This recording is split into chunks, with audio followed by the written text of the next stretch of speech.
Hello friends, तो आप सभी का स्वागत है फिर से एक नए वीडियो के अंदर। तो आज के इस वीडियो में हम डिस्कस कर रहे हैं क्वेश्चन। तो क्वेश्चन है हमारे पास e⁴x plus e⁴3x minus 4e⁴2x plus e⁴x plus 1 is equal to 0। तो हमें ये जो इक्वेशन गिवन है इसके हमें सोल्यूशंस निकालने हैं, मतलब कि x की वो वैल्यूज़ निकालनी है, वो सारी वैल्यूज़ निकालनी है जो इस इक्वेशन को सेटिस्फाई करेगी। और हमें गिवन है e की वैल्यू 2.718। तो अब हम इस क्वेश्चन का सोल्यूशन देखते हैं। तो सोल्यूशन देखने से पहले हम एक बार देखते हैं e⁴x, e की वैल्यू हमारे पास है 2.718, तो इसे हम लिख सकते हैं 2.718 raise to the power x।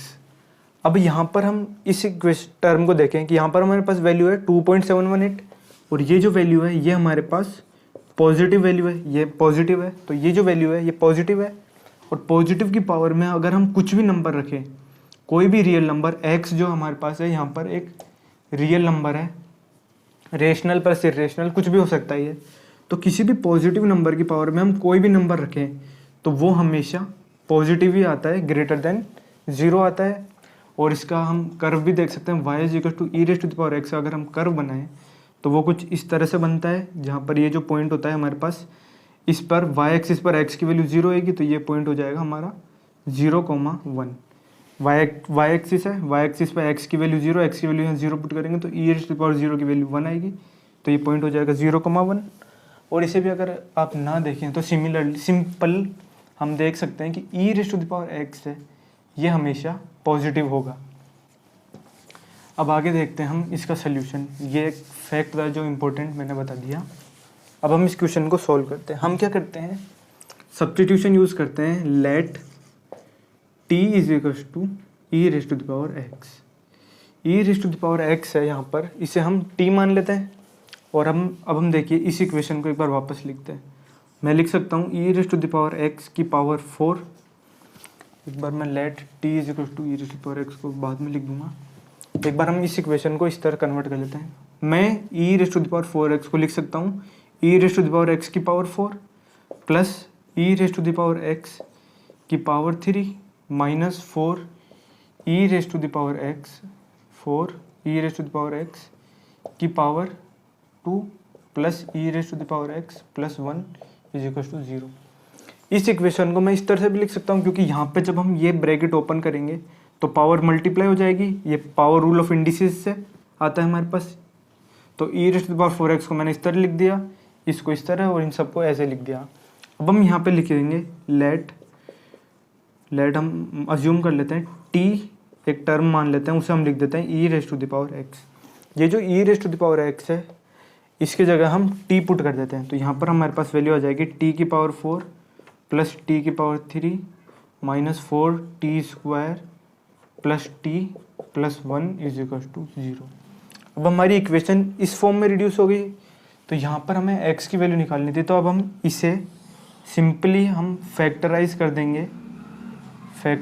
देंगे और फिर वापस से जो हमने सब्स्टिट्यूशन यूज़ करा था t, उसकी वैल्यू पुट कर देंगे और फिर हम सोल्यूशन इजीली निकाल सकते हैं। अब हम जो इस इक्वेशन है इसे हमें फैक्टराइज करना है। तो सबसे पहले हम देखेंगे यहाँ पर इसका कोफिशिएंट देखिए, +1 है, यहाँ -4 है, यहाँ +1 है और यहाँ +1 है। तो हिट एंड ट्रायल मेथड से हमें यहाँ पर सिंपली दिख रहा है, यहाँ पर कोफिशिएंट +1, यहाँ -4, यहाँ +1 और यहाँ +1। तो अगर सिंपली हम t की वैल्यू को अगर हम 1 पुट कर दें, क्या कर रहे हैं हम, t की वैल्यू को 1 पुट कर दें, तो t की वैल्यू 1 इस कंडीशन को सेटिस्फाई कर रही है, तो यहाँ पर भी आ जाएगा। अगर t की वैल्यू 1 पुट करें तो ये इक्वेशन देखते हैं हम कैसे हो जाएंगे। 1 की पावर 4 1 प्लस 1 का क्यूब भी 1 -4, t की वैल्यू यहाँ पर पुट करी तो +1 और +1। अब यहाँ पे देखो यहाँ -4 है और +4 है, तो इसकी वैल्यू 0 हो जाएगी। इसका मतलब क्या है, t इज इक्वल टू 1 इस कंडीशन को सेटिस्फाई कर रहा है, इस इक्वेशन को। सो बाय फैक्टर थ्योरम जो होती है उससे हम कह सकते हैं, फैक्टर थ्योरम से, कि t-1 is a factor of equation 1। इसको मैं मान लेता हूँ लेट ये इक्वेशन 1 है और t इज इक्वल टू 1 जब इसे सेटिस्फाई कर रही है तो t-1 इसका एक फैक्टर हो गया, ऑफ इक्वेशन 1 का फैक्टर हो गया। अब यहाँ पर देखो हमारे पास इसकी जो डिग्री है ये 4 है, तो हमारे पास टोटल 4 रूट्स आएंगे इस इक्वेशन के, और पहला रूट हमारे पास आ गया 1, तो अभी बाकी हमें 3 रूट्स और निकाल सकते हैं। तो अगर हम इस t-1 से इसे डिवाइड कर दें तो हम बाकी के रूट्स भी निकाल सकते हैं। तो एक बार प्रॉपर लॉन्ग मेथड डिवीजन से हम इसे डिवाइड कर लेते हैं, और ये इक्वेशन से मैं हटा देता हूँ एक बार यहाँ से। तो t-1 हमारे पास फैक्टर आया था, तो आगे हम देखते हैं। तो लेट हम पूरा प्रॉपर डिवीजन करते हैं। t-1 से हमें डिवाइड करना है। यहाँ पर था हमारे पास t⁴ plus t⁴ minus 4t² plus t+1। तो हमने देखा कि t-1 एक फैक्टर आ गया, और ये जो था ये हमारा इस इक्वेशन को इस तरह से लिखा था, t को e⁻x मान। अब हम डिवीजन करते हैं इसका। यहाँ पर t⁴ है और यहाँ पर t है, तो एक बार हम क्या करेंगे, t⁴ से ये जो t⁴ से इसे t से डिवाइड करेंगे। तो इसे t से डिवाइड करा तो यहाँ पर हमारे पास आया t⁻3। इससे पावर 1 कम हो गई तो यहाँ पर पावर 3 बची, तो हमने वो लिख दिया यहाँ पर t⁻3।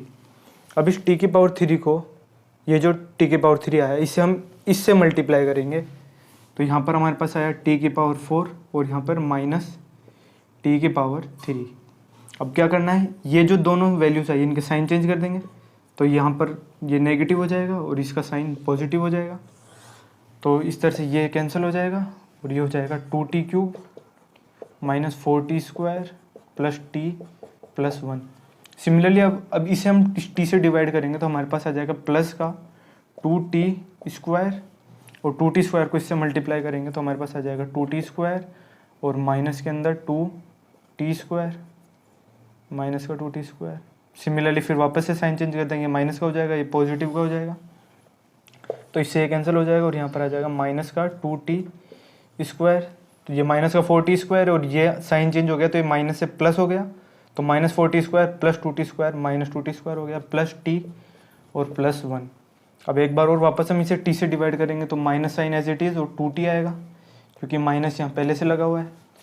तो अब इस माइनस 2t को इससे मल्टीप्लाई करेंगे तो माइनस का 2t² और प्लस का 2t आएगा हमारे पास, और यहाँ पर बस ये 2 टर्म्स आएंगे और साइन चेंज करेंगे तो ये माइनस का ये पॉजिटिव का हो जाएगा और पॉजिटिव का माइनस का हो जाएगा। अब इससे ये कैंसिल हो जाएगा और यहाँ पर हो जाएगा माइनस t और +1, और माइनस t+1 हो रहा है तो यहाँ पर एक लास्ट में हमारे पास -1 आ जाएगा। इस माइनस t से इस t को डिवाइड करेंगे तो -1 आएगा, और इस -1 को जब इससे मल्टीप्लाई करेंगे तो माइनस t+1 आएगा, और यहाँ पर साइन चेंज हो जाएंगे और डिवीजन में रिमाइंडर 0 आ जाएगा। तो इन टोटल हमारे पास आया क्या, ये जो डिवीजन करा मैंने t-1 का इससे, तो हमारे पास एक नई क्यूबिक आ गई। अब साइड के अंदर हम देख सकते हैं कि जो हमारी ओरिजिनल इक्वेशन थी t⁴ plus t³ minus 4t² plus t+1, यहाँ पर हमारे पास ये जो थी ये यहाँ पर इक्वेशन है। तो हम रिमाइंडर थ्योरम जो होती है उससे हम लिख सकते हैं, डिवीजन की थ्योरम जो होती है a = b³ + r से, ये जो हमारा डिविज़र है नहीं, ये हमारा डिविडेंड है, ये डिविज़र है और ये क्वोशेंट है, और यहाँ पर रिमाइंडर आ गया। तो हम ये वैल्यूज पुट कर सकते हैं। तो इन दोनों के रिमाइंडर तो हमारा 0 है, तो r की वैल्यू तो 0 है, और ये b है और ये q है, तो इन दोनों का प्रोडक्ट से हम एक्सप्रेस कर सकते हैं। तो t-1 और t³ plus 2t² minus 2t और -1, ये जो वैल्यू है t⁴ plus t² minus 4t² plus t+1, तो इसे हमने फैक्टराइज कर लिया है। पहला रूट हमारे पास हिट एंड ट्रायल से 1 आ गया था, और इससे डिवाइड करने पर हमारे पास वैल्यू आ गई। अब ये जो इक्वेशन है इसे एक बार आप वापस से देखो, तो हिट एंड ट्रायल मेथड से हम वापस अगर इसमें 1 पुट करें तो वैल्यू आएगी +1 +2 और -2 और -1। t की वैल्यू यहाँ वापस हम 1 पुट कर रहे हैं तो वैल्यू है हमारे पास 1, यहाँ पर वैल्यू 1 हो गई 1 +2 -2 1 2, और इसकी वैल्यू हो गई 0। तो मीनिंग क्या है कि t = 1 वापस इसे सेटिस्फाई कर रहा है, मतलब इस क्यूबिक इक्वेशन का भी एक रूट t-1 एक रूट है, इज ए रूट। तो अब हमने पहला रूट निकाल लिया, और ये जो क्यूबिक बनी इसका एक रूट भी t-1 है। तो अब हम सिंपली इस क्यूबिक से इस t-1 को t-1 से इसे डिवाइड करके इस क्यूबिक को भी सोल्व कर सकते हैं। तो आगे अब हम देखते हैं इस t-1 से एक बार और डिवाइड करते हैं इस क्यूबिक को।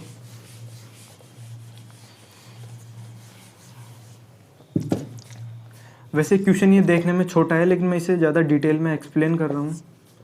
अब हमारे पास क्यूबिक बनी T cube plus 2t² minus 2t और -1।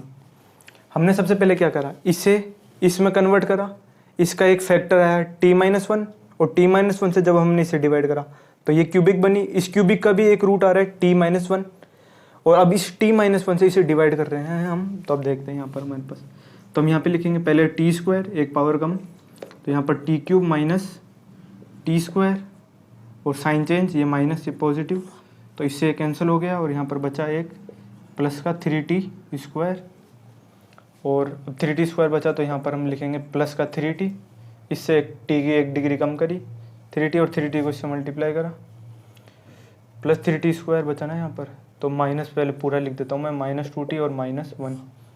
अब इससे हम मल्टीप्लाई करेंगे 3t को, तो 3t² माइनस 3t और अब वापस साइन चेंज होगा तो ये माइनस ये पॉजिटिव, तो इससे कैंसिल हो गया और यहाँ पर ये पॉजिटिव, तो पॉजिटिव बचा t-1 और t-1 बचा, तो यहाँ पर भी t-1 है और यहाँ पर भी t-, है तो हम +1 लगाएंगे और सिंपली t-1 और साइन चेंज कर देंगे माइनस प्लस, ये कैंसिल हो जाएगा और ये भी कम्प्लीटली डिवाइड हो गया। तो जब इस क्यूबिक का t-1 एक फैक्टर आएगा तो ऑब्वियसली रिमाइंडर तो हमारे पास 0 आएगा और यहाँ पर भी देख सकते हैं आप रिमाइंडर 0 आया। तो इस t³ plus 2t² minus 2t -1 की जगह हम लिख सकते हैं, इससे इन दोनों के इस t-1 और इसके प्रोडक्ट से हम एक्सप्रेस कर सकते हैं। तो अब हमारी वैल्यू चेंज हो जाती है। यहाँ पर देखो t-1 हमारे पास 2 बार आ गया, तो एक t-1 पहले से था और एक ये वाला t-1, तो यहाँ पर मैं स्क्वायर लगा देता हूँ और फिर ये वाली quadratic equation t² plus 3t plus 1। तो हमने क्या करा, इसको t हमने मान लिया, e⁻x को हमने t मान लिया और इसे फैक्टराइज कर लिया।